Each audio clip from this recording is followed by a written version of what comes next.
With the people behind him, the Chief Minister goes confidently and in good faith to Baling in Kedah, accompanied by Singapore's Chief Minister, Mr. David Marshall, and Dato Sir Cheng Lock Tan, to meet Chin Peng, Secretary General of the Malayan Communist Party and Malaya's public enemy number one. Much as the people of Malaya wish to end the senseless terror of the past, none desires to yield an inch to the men who committed these crimes. They have complete confidence in their elected leader in his efforts to bring peace to Malaya.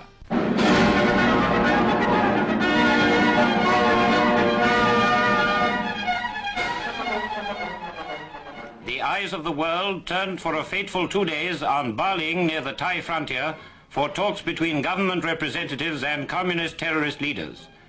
As the chief actors in the drama arrived, hopes ran high, not only among the Baling townsfolk, but among all the people of Malaya, that by some miracle the communists would repent of the evil they had done and surrender for the good of the country.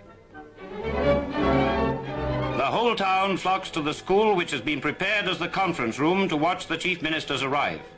Tunku Abdul Rahman and Mr. David Marshall are as one in their attitude to communism, supported by Sir Cheng Lock Tan. They are prepared to give the communists a fair hearing in the hopes of a peaceful settlement.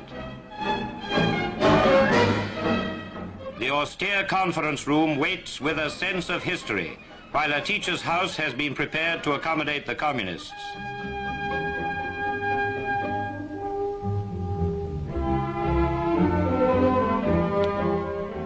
There is little ceremony in the arrival of the communist delegates. 2 ordinary police trucks with hard benches picked them up at the jungle edge and brought them into Baling. All necks craned for a glimpse of the number one terrorist. There he is, that's him. Chin Peng, directly responsible for a brutal 7-year campaign of murder and terrorism against the ordinary people of Malaya. Propaganda Chief Chen Chan is with him, and also Abdul Rashid bin Maidin, who escaped from the Malacca detention camp in 1951.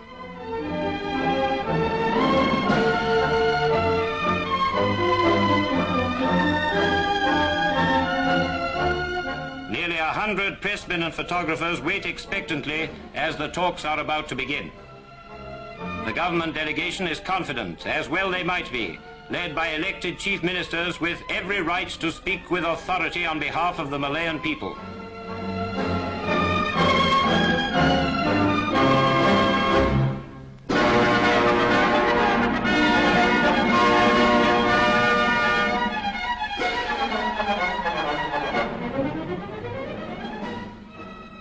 And then the communists, escorted by Mr. John Davis, the famous Force 136 guerrilla leader and former colleague of Chin Peng during the Japanese occupation.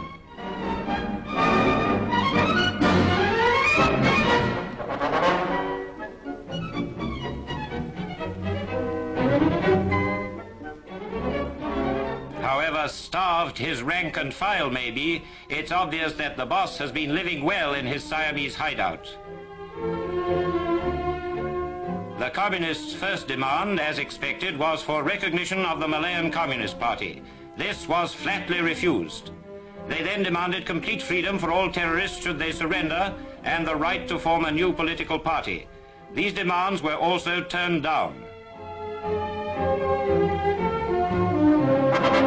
The Tunku then yielded a point that surrendered terrorists could join existing political parties once they had proved their loyalty to Malaya.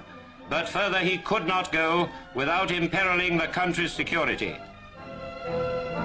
The crowd and pressmen waited tense while the talks went into night session. But the communists refused to accept the amnesty terms. The amnesty means surrender, they said. We will not accept surrender at any time. We will carry on the struggle to the last man. Thus proving beyond dispute that in their lust for power, they have no care or feeling for the ordinary people who long for the end of terrorism. There was no more that the Tunku could do without endangering the people he represents and the very country itself. So the communists returned to the jungle to continue their war, or to think again, certain of one thing, that they are now dealing with the people's representatives. Meanwhile, the chief ministers give the press a full account of what happened, freely answering all their questions. The Tunku declined to call the unsatisfactory outcome a breakdown. He is confident that the communists are so anxious to end the war that they will be ready for further talks when he returns from London. I will never give in, he told them, and the people of Malaya are with him.